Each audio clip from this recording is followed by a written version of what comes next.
둥둥 수요 특강 달을 가리키다.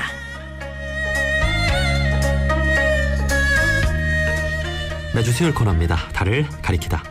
성현들은 달을 가리키고 있지만 우리는 그 손가락만 보고 있지 않은지 돌아보는 시간인데요. 종교의 문자나 상징이 아니라 그것이 가리키고 있는 종교의 참된 가치에 대해 생각해보는 시간입니다. 한국의 대표 종교학자인 오강남 교수가 최근 오강남의 생각을 펴냈습니다. 이 책은 오강남 교수가 평소 종교, 사회, 삶에 관해 느낀 내용들을 담아 펴낸 건데요. 이 시대를 살아가는 종교인들과 사람들에게 전하는 메시지 들어보겠습니다. 캐나다 리자이나 대학교 비교종교학 명예교수이신 오강남 교수님 연결돼 있습니다. 교수님 안녕하세요. 네, 안녕하십니까. 반갑습니다. 예, 반갑습니다. 자, 오늘은 오강남의 생각 그 네 번째 시간인데요. 오늘의 주제는 종교학자 오강남 교수님께 묻는 몇 가지 질문입니다. 이제 종교학자시니까 종교인들이 여러 가지 질문들을 많이 할 텐데 그중 몇 가지 질문들을 좀 정리해 놓은 거군요. 네, 그렇죠. 어느 한 분이 뭐 자기 고민되는 것을 물어본다고 그래가지고 물어본 거 제가 거기다 답을 썼습니다. 예. 네. 자, 오늘은 종교인들이 교수님께 가장 많이 질문하는 몇 가지 질문들에 대해서 들어볼 텐데요. 자, 그 첫 번째 질문은 종교를 믿음으로써 병이 낫는 체험을 한 사람들이 있는데 그게 가능한가요? 라는 질문입니다. 자, 많은 분들이 참 궁금해할 것 같은데 이게 가능한 일일까요? 글쎄요, 어떤 사람들은 예를 들어서 그 암이 기적적으로 사라지면 뭐 기독교인의 경우 그것이 하나님의 은혜 덕택이다 뭐 이렇게 보통 믿잖아요. 다른 종교에서는 물론 뭐 자기들의 종교 전통에 기반해가지고 설명을 합니다. 뭐 모두 다 종교적 해석이죠. 근데 이런 그 자연치유를 의학적으로나 심리학적으로 해석하는 것은 또 별도의 문제라고 생각합니다. 옛날에는 다 종교적으로 해석을 했지만은 지금은 이제 여러 가지 다른 방법으로 그 이유를 알아보려고 하는데, 예를 들어서 옛날에는 간질병이 들린 경우 그것이 그 악귀가 들어와서 생기는 병이라고 생각하고, 네. 어떻게든지 하면 그 악귀를 몰아내면 뭐 그 병이 낫는다고 해가지고 여러 가지 종교적인 그 방법을 썼죠. 그러나 요즘은 그 간질을 악기 때문이라 믿는 사람은 별로 없잖아요. 네. 뭐 뇌세포의 이상 때문이라 생각하고 그 의학적으로 대처하는데, 우리가 알지 못하게 낫는 게 있기는 있지만 그것이 반드시 이게 종교적인 것 때문이라 이렇게 생각하는 것은 좀 요즘은 믿기 힘들지 않나 이렇게 봅니다. 병이 기도해서 낫기도 합니다. 그 기도할 때 여러 가지 그 신체적인 변화도 있고 해가지고 낫기도 하지만 그것이 저 하늘 위에 계신 어떤 그 뭐 기독교적 말해서 하느님이 그렇게 했기 때문에 병이 낫게 됐다 그렇게 믿는 것은 곤란해요. 왜 그러냐면 그 지상의 아버지도 그 애가 아프면 뭐 그 애가 자기에게 얼마큼 효도를 했느냐, 뭐 걔가 얼마큼 애타게 자기에게 요구하느냐, 기도하느냐 이거하고 따지지 않고 그냥 애가 아프면 데리고 병원에 가서 애를 낫게 해주려고 하잖아요. 그런데 그 하늘 아버지라고 하는 분이 어떻게 자기에게 기도하는 사람만 낫게 해주고 기도 안 한다 그래가지고 그냥 놔두고 그렇죠. 그럴 수가 없잖아요. 그럼요. 네, 그런 식으로 이제 우리가 기도했기 때문에 낫는다, 뭐 혹은 애타게 강구하면 낫는다.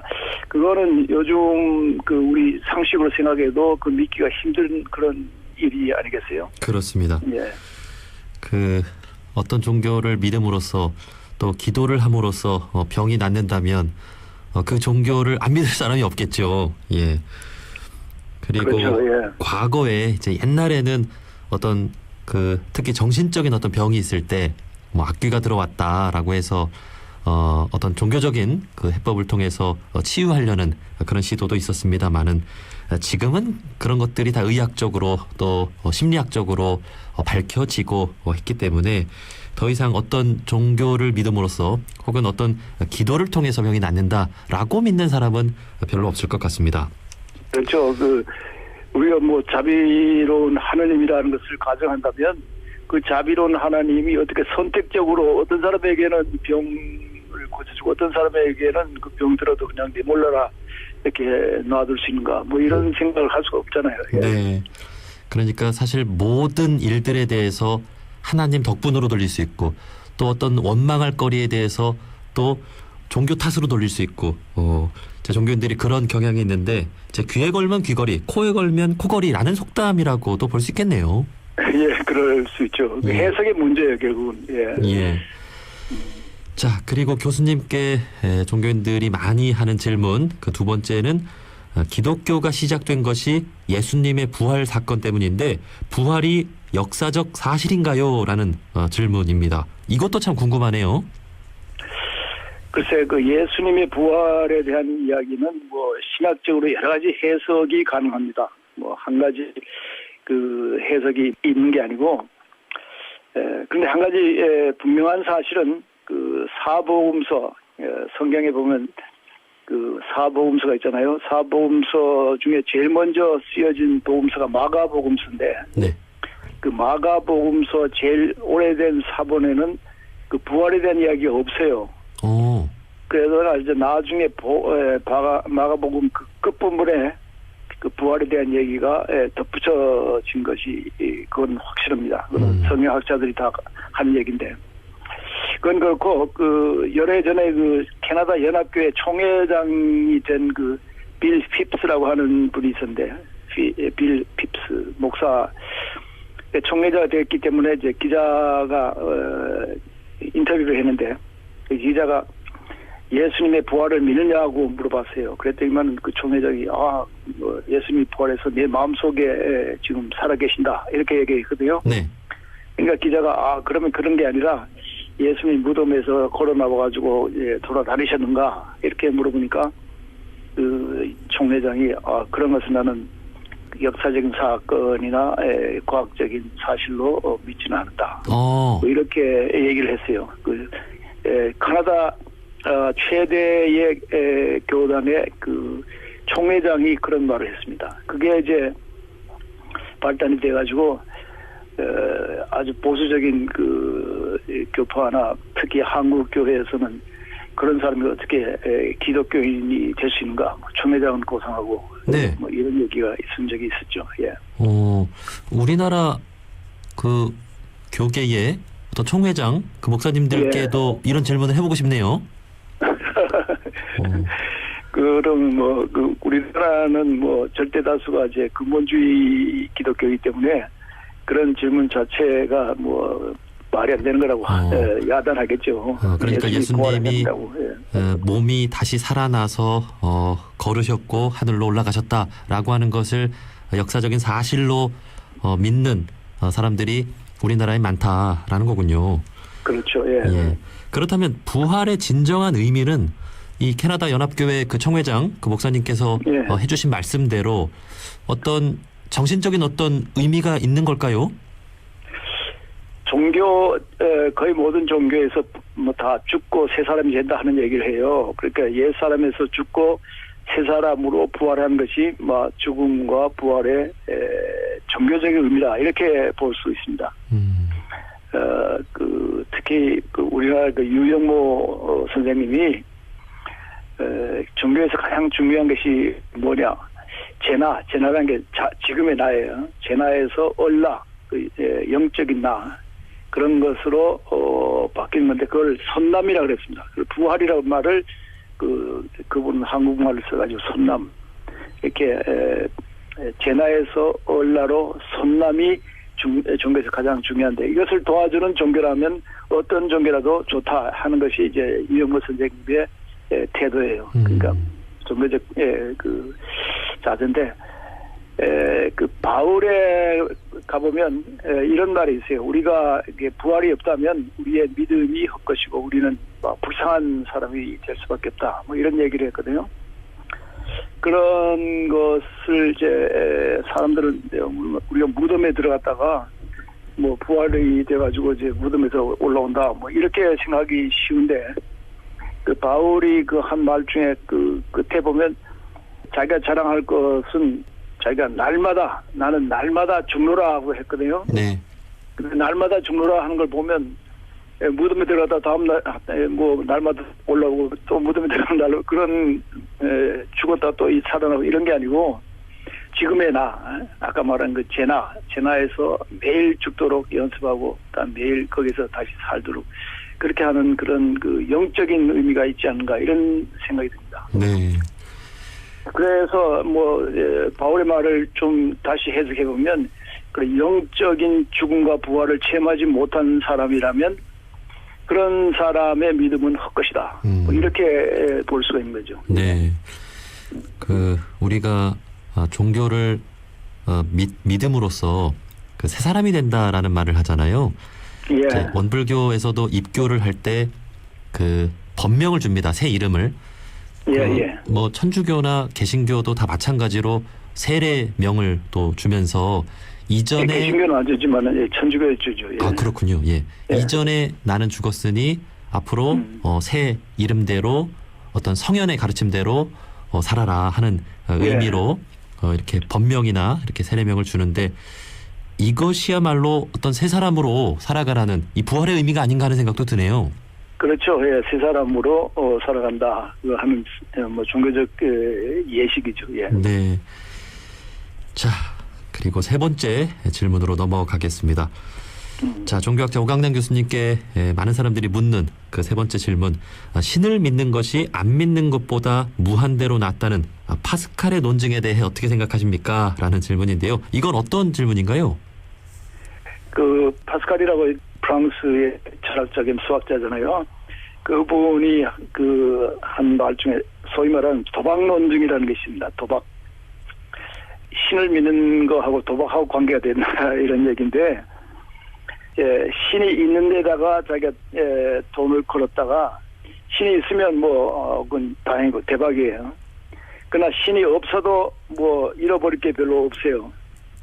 그런데 신이 없다고 하는 데다가 걸었다가 신이 있으면 그냥 완전히 망한 것이 아니냐. 예. 그렇기 때문에 우리가 신이 있는 데다가 거는 것이 더 안전하고 확률적으로 더 이익이다. 이런 얘기를 한 게 이제 소위 말하는 도박 논증입니다. 그럴듯하네요. 그럴듯하긴 하지만은 여기서 신이 있다고 해도 그 신이 우리 인간이 그의 존재를 인정하느냐 안 하느냐 그게 그렇게 중요하냐 이거예요. 아하. 그것 때문에 그렇게 신경을 쓸 그런 신인가?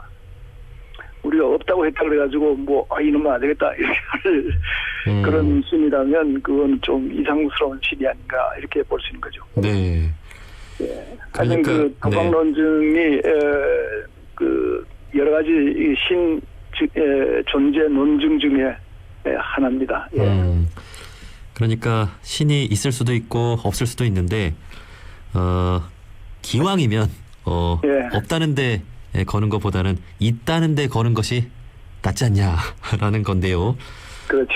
하지만 신이 진짜 있다면 그런 어떤 믿음을 갖냐 안 갖냐로 사람을 평가하지는 않을 것이다라는 말씀 우리가 또 기억하는 게 중요할 것 같습니다. 예. 자, 그리고 네 번째 질문도 이것과 이어지는데요. 사람이 죽어서 심판을 받아야 도덕적으로 살 수 있지 않습니까? 라는 질문입니다. 이에 대해서 어떻게 좀 답하시겠습니까?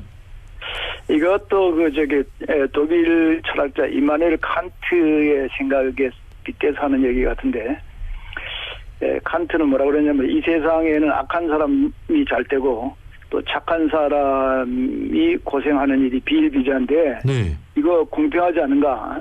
불공평한 게 아닌가? 이러면 도덕이 성립되지 않는다. 악한 사람은 잘못되고 착한 사람은 잘 돼야 되는데 그렇지 못하니까 누가 착하게 살려고 노력하겠는가.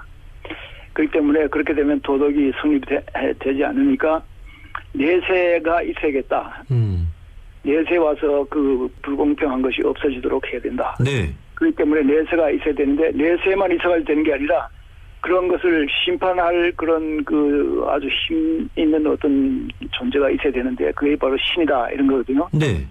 근데 그 신은 스스로도 선한 의지가 있어야 되고 또 모든 것을 다 알고 있어서 이 사람이 어떤 일을 했던가 하는 걸 알고 있고 그렇죠. 또 상벌을 줄 수 있는 그런 능력이 또 있어야 되는 거예요.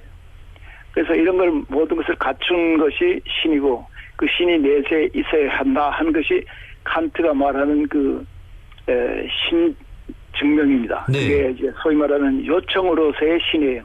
신이 있어야 하기 때문에 있는 걸로 보는 거예요. 예, 있어야 될 것 같아요. 예.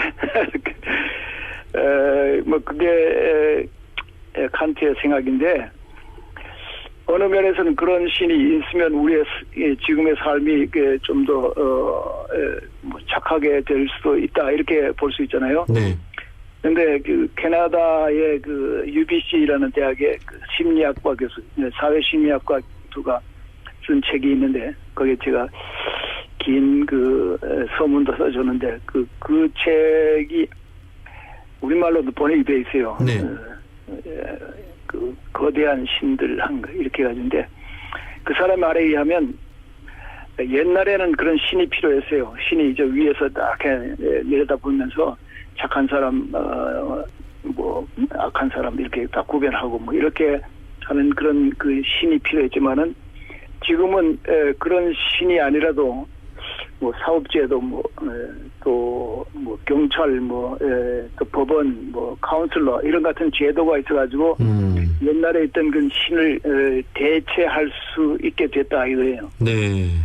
그래서 한때 혹은 어느 지방에서는 그런 신이 필요할지 모르지만은 이제는 뭐 그런 신은 이제 필요가 없다. 그 신 때문에 우리가 어느 단계까지 올라왔지만은 이제는 그 사다리를 차버리는 그런 시대가 됐다. 뭐 이런 얘기를 합니다.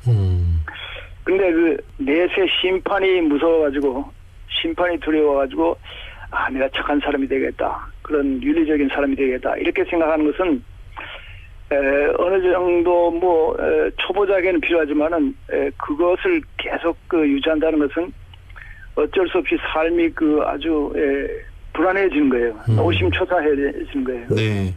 이게 소위 그 율법주의적인 종교인데 내가 율법을 잘 지키면 뭐 나중에 극락이나 천당에 가고 못 지키면 지옥에 떨어진다. 이런 생각인데 이런 생각으로 한평생 산다 그러면 상당히 그 긴장한 삶, 불안한 삶이 될 수밖에 없어요. 네. 그러나 종교에서 줄 수 있는 것은 평안과 풍요로운 삶인데 나중에 심판을 생각하고 무슨 심판 때문에 내가 어떻게 해야만 된다 이렇게 하는 것은 완전한 의미의 그 종교라고는 볼 수가 없다 이렇게 보는 거죠. 네. 듣고 보니까 그것도 또 말이 되네요.